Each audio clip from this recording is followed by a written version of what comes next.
Hello everyone, this is Abhijeet and welcome to this another tutorial. और इस video में हम बात करने वाले हैं आपकी जो ब्लॉग है इसको गूगल की टॉप में रैंक करवाने के लिए कौन कौन सी थीम एंड प्लगइन्स आपको यूज करना चाहिए। सबसे पहले बात कर लेते हैं यहाँ पर कुछ थीम के बारे में। देखो, आपकी साइट को डिजाइन करने के लिए आपको कौन सा थीम यूज करना है ये आपके ऊपर है, क्योंकि डिजाइन किसी को कुछ पसंद आता है तो किसी को कुछ, तो इसीलिए यहाँ पर मैंने 6 जो यहाँ पर नाम मैंने लिख के रखा हुआ है, इनमें से किसी भी थीम को आप यूज कर सकते हो और ये सबसे बेस्ट 6 थीम है। ठीक है, सबसे पहले यहाँ पर आता है जेनरेट प्रेस। जेनरेट प्रेस की प्रीव्यू में आपको दिखाता हूँ। नाउ यहाँ पर हम है जेनरेट प्रेस की पेज पे और ये जो भी थीम के बारे में मैं आपको बता रहा हूँ हमारे साइट पे आपको अवेलेबल मिल जाएगा। थोड़ा नीचे आते हैं और यहाँ पर आप देख सकते हो एक थीम, जैसे जेनरेट प्रेस एक थीम हो गया, इस थीम के अंदर कई सारे टेम्पलेट्स है। ठीक है, और आपको इनमें से जो भी टेम्पलेट पसंद आए, आपके जो भी निश है, आपके जो भी टॉपिक है ब्लॉग के, उस हिसाब से थीम के अंदर से किसी भी टेम्पलेट को आप यूज कर सकते हो। यहाँ पर देख सकते हो कई सारे टेम्पलेट्स इन्होंने यहाँ पर शोकेस करके रखा हुआ है और बेसिकली किसी भी टेम्पलेट्स को आप इस थीम के अंदर से यूज कर सकते हो। हमारे साइट में ये थीम अवेलेबल आपको मिल जाएगा। नाउ जेनरेट प्रेस की थीम को अगर आप यूज करते हो और उसके अंदर भी इस टेम्पलेट को अगर आप यूज करते हो तो किस तरह का साइट आपको देखने को मिलेगा वो मैं आपको दिखाता हूँ। देखो, इस तरह का साइट आपको देखने को मिलेगा। सबसे ऊपर तो आपकी जो लोगो है वो यहाँ पर आ जाएगा, उसके बाद यहाँ पर मेनू और सर्च बटन आ जाएगा और इस तरह से पोस्ट 1 बाय 1 आपको देखने को मिलेगा, जो काफी अच्छा भी है देखने के लिए। साइड में साइड बार है और नीचे इसको हम कहते हैं फुटर एरिया। चलो एक पोस्ट के अंदर चलते हैं। देखो, पोस्ट के अंदर हम आ गए हैं और पोस्ट आपको कुछ इस तरह से देखने को मिलेगा। तो ये काफी सिंपल है और ब्लॉग के लिए जितना सिंपल आप थीम को रखते हो, डिजाइन को रखते हो, उतना ही अच्छा है। तो ये तो हो गया जेनरेट प्रेस की बात। जेनरेट प्रेस को आप यूज कर सकते हो। नेक्स्ट यहाँ पर है एस्ट्रा। जो एस्ट्रा की वेबसाइट पे हम चलते हैं तो एस्ट्रा की साइट पर भी अभी हम हैं। एस्ट्रा को भी यूज यहाँ से कर सकते हो। डिज़ाइन को बेहतर बनाने के लिए एस्ट्रा काफ़ी अच्छा एक थीम है और काफ़ी सारे साइट्स इसको यूज़ करते हैं। देख सकते हो नासा जैसे साइट्स भी इसको यूज़ करते हैं, स्टैनफोर्ड यूनिवर्सिटी जैसे साइट भी इसको यूज़ करते हैं। तो आप इसको यूज़ कर सकते हो। बहुत अच्छा एलिमेंटर, वूकॉमर्स, मतलब किसी भी प्रकार की साइट अगर आपको क्रिएट करना है, अगर आप एस्ट्रा पे आते हो, एस्ट्रा थीम को डाउनलोड करके यूज़ करते हो तो कर सकते हो। बहुत ही अच्छा डिज़ाइन एंड कस्टमाइज आप कर सकते हो एस्ट्रा थीम को यूज़ करके। आप तो इसको भी यूज़ कर सकते हो। ना देखो, मैंने यहाँ पर कुछ अपने हिसाब से रैंकिंग किया है। ठीक है, मतलब कहाँ पर आपको ज़्यादा से ज़्यादा स्पीड मिलेगा, सबसे ज़्यादा फंक्शनलिटी मिलेगा, उस हिसाब से। देखो, एस्ट्रा में जेनरेट प्रेस से ज़्यादा फंक्शनलिटी आपको देखने को मिल जाएगा, लेकिन जेनरेट प्रेस ज़्यादा स्पीड में चलता है, ज़्यादा लाइट वेट है, इसलिए जेनरेट प्रेस को मैंने 1 नंबर पे रखा है। ओके ना, उसके बाद आता है अगला जो थीम, उसका नाम है ओशन WP। मैं इसको दिखाता हूँ आपको। ना यहाँ पर अब हम है ओशन WP की ऑफिशियल साइट से। मैं यहाँ पर से आप इसको डाउनलोड कर सकते हो। वैसे हमारे साइट में भी आपको फ्री रिसोर्स के सेक्शन में ये थीम भी मिल जाएगा। तो यहाँ पर आप बहुत अच्छा कस्टमाइज कर सकते हो और हमने जो लिस्ट आपको दिखाया है इनमें से सबसे ज़्यादा कस्टमाइज अगर किसी थीम में आप कर सकते हो तो वो है ओशन WP की थीम। ठीक है, ओशन WP में सबसे ज़्यादा कस्टमाइज का ऑप्शन आपको मिलेगा। इवन हेडर फुटर आपको अगर किसी पर्टिकुलर पोस्ट के लिए बंद करना है, पर्टिकुलर पोस्ट के लिए पर्टिकुलर हेडर फुटर आपको रखना है तो वो रख सकते हो। मतलब सबसे ज़्यादा कस्टमाइज का ऑप्शन आपको ओशन WP के थीम में मिल जाएगा। और आगे की जो ट्यूटोरियल हमारा आने वाला है वहाँ पर मैं ओशन WP आपको डिटेल में दिखाऊंगा, लेकिन आप किसी भी थीम को यूज़ कर सकते हो, नो प्रॉब्लम। नाउ यहाँ पर नेक्स्ट आता है 907 responsive multipurpose WordPress theme.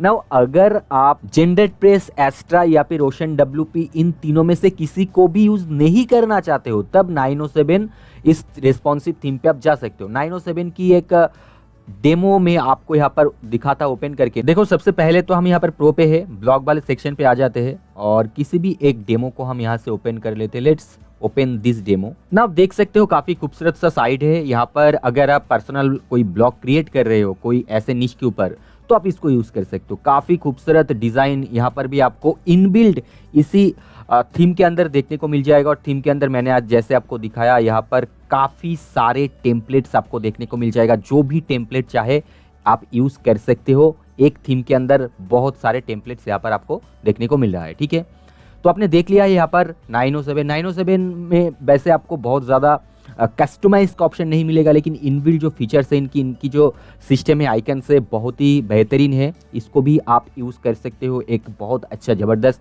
Graphical site create कर सकते हो। चलते हैं किसी एक पोस्ट के अंदर हम, और now you can see here, ये जो पोर्शन है ये काफ़ी अच्छा है और नीचे इस तरह से आपको आपका post side bar, sticky side bar भी आपको यहाँ से इस तरह से देखने को मिल रहा है। और नीचे ये जो सेक्शन है इसको फुटर हम कहते हैं, फुटर सेक्शन भी काफ़ी अच्छा है, तो इसको इस तरह से आप यूज़ कर सकते हो। नाउ नेक्स्ट जो थीम है हमारा वो है DV theme. Now DV theme की एक खास बात ये है, हम इन सभी थीम को कस्टमाइज करने के लिए एलिमेंटर का यूज कर सकते हैं ना। एलिमेंटर क्या है? एलिमेंटर एक पेज बिल्डर है। एलिमेंटर के बारे में हम आगे सीखेंगे, लेकिन आप ये जान लो ड्रैग एंड ड्रॉप करके, मतलब किसी भी एक चीज को, जैसे आपको इमेज अगर ऐड करना है किसी एक साइट में किसी एक पोर्शन के ऊपर, तो बस आप ड्रैग करके ड्रॉप करो और आपका इमेज वहां पर आ जाएगा। तो वो जो सिस्टम है वो उसको करने के लिए हम यूज करते हैं एलिमेंटर को ना। इन सभी में एलिमेंटर का उपयोग आप कर सकते हो ना। डीवी भी एक ऑल्टरनेटिव है एलिमेंटर का। डीवी की जो ऑफिशियल वेबसाइट है वहां पर हम चलते हैं, यहाँ पर हम सर्च कर लेते हैं डीवी को एक बार ना। यहाँ पर आप देख पाओगे डीवी की जो थीम है उसको भी आप लेकर यूज कर सकते हो और डीवी को एज ए पेज बिल्डर भी आप यूज कर सकते हो, ठीक है। लेकिन मैं आपको बता दूं वेरी ओपन, डीवी से कई ज्यादा अच्छा जो आपको पेज बिल्डर मिलता है वो है एलिमेंटर। तो मैं ज्यादा प्रेफर करता हूँ एलिमेंटर को, और इसलिए मैं डीवी थीम को ज़्यादा प्रेफर नहीं करता हूँ, लेकिन आप यूज़ कर सकते हो अगर आप करना चाहते हो। ये भी काफ़ी अच्छा, काफ़ी advance and futuristic theme and page builder है डीवी। ओके, नाउ यहाँ पर हमारा जो अगला और लास्ट थीम के बारे में हम बात कर रहे हैं वो है न्यूज़पेपर एक्स थीम। काफ़ी अच्छा थीम है, मल्टीपर्पज़ यूजेस इसका भी है। किसी भी प्रकार की साइट आप डिज़ाइन कर रहे हो, न्यूज़पेपर एक्स थीम का आप यूज़ कर सकते हो ब्लॉग क्रिएट करने के लिए। तो एक बहुत ही ज़बरदस्त और बहुत ही अच्छा ये थीम है न्यूज़पेपर एक्स। ये काफ़ी लाइट वेट भी है। जनरली अगर बात करें एस्ट्रा, ओशन, डब्ल्यूपी, डीवी, इन तीनों से न्यूज़पेपर एक्स काफ़ी लाइट वेट थीम है, तो इसको भी आप यूज़ कर सकते हो। तो मैं आपको रेकमेंड करता हूँ जो भी साइट आप क्रिएट कर रहे हो इनमें से किसी एक थीम की यूज़ करो। और अगर मुझसे आप पूछे कि टॉप 2 थीम अगर मेरे हिसाब से कोई होना चाहिए, तो मैं कहूँगा ocean, WP and newspaper x. Ocean, WP and newspaper x, मैं रिपीट कर रहा हूँ, ठीक है। इन दोनों थीम में से आप यूज़ कर सकते हो, अदरवाइज आप किसी भी थीम को यूज़ कर सकते हो। क्योंकि देखो यार, आपकी जो साइट है उसकी टॉपिक है वो अलग हो सकता है, उसके हिसाब से जो भी थीम आपको सही लगे, मैच करे आपकी टॉपिक के हिसाब से, उसको आप यूज़ कर लो। नाउ ये तो बात हो गया हमारे थीम के बारे में। अब बात करते हैं प्लगइन्स के बारे में। ये प्लगइन्स है नाउ, यहाँ पर कुछ प्लगइन्स के आप नाम देख पा रहे हो। अभी प्लगइन के बारे में हमने आपको सिखाया नहीं है कि कैसे ऐड करना है, क्या करना है, लेकिन ये लिस्ट आप यहाँ पर देख के रख लो कौन कौन से प्लगइन आपको यूज करना होगा एसईओ अगर सही से आपको करना है तो। सबसे पहले यहाँ पर आप देख सकते हो योस्ट एसईओ। योस्ट एसईओ या फिर रैंक मैथ, दोनों आपको एक साथ यूज नहीं करना है। यहाँ पर योस्ट एसईओ या फिर रैंक मैथ, इन दोनों में से किसी एक को आपको यूज करना है। देन यहाँ पर आप देख लो डब्ल्यूपी फर्स्टेस्ट कैसे। ये बेसिकली आपको काम में आता है कैशे को क्लियर करने के लिए। तो डब्ल्यूपी फर्स्टेस्ट कैसे को आप कैशे क्लियरेंस एक प्लगइन के हिसाब में यूज कर सकते हो।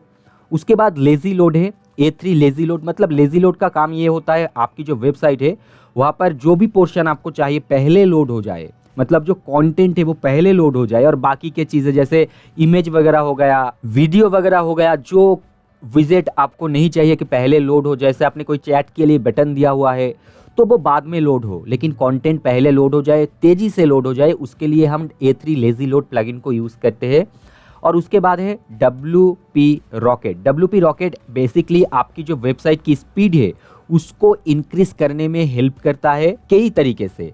इमेज को ऑप्टिमाइज करता है, जैसे आपने कोई 500, 600 या फिर 1-2 MB की एक इमेज अपलोड कर दिया अपने साइट के ऊपर, जो बिल्कुल भी नहीं करना चाहिए, आपकी साइट की स्पीड जो है घट जाता है, तो in that case WP rocket आपको हेल्प कर सकता है इमेज ऑप्टिमाइजेशन के लिए और भी कई तरीके से। वैसे इमेज ऑप्टिमाइजेशन के लिए और भी कई सारे प्लगइन्स आपको देखने को मिल जाएगा।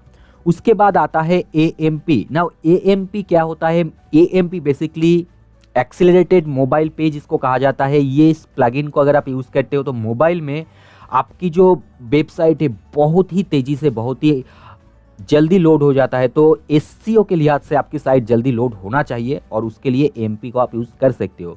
उसके बाद रीडायरेक्शन को भी आप यूज़ कर सकते हो, क्योंकि ऐसा होता है कि कई सारे पेज जो है ब्रोकन हो जाता है, लिंक्स उसका जो है आपने डिलीट कर दिया या फिर ऑटोमेटिकली कुछ लिंक क्रिएट होते हैं फॉर वेरियस रीजन, तो उनको आप रीडायरेक्ट कर सकते हो पर्टिकुलर कुछ पेजेस पर। उसके लिए हम रीडायरेक्ट प्लगइन यूज़ करते हैं। एंड उसके बाद है इजी टेबल ऑफ कंटेंट।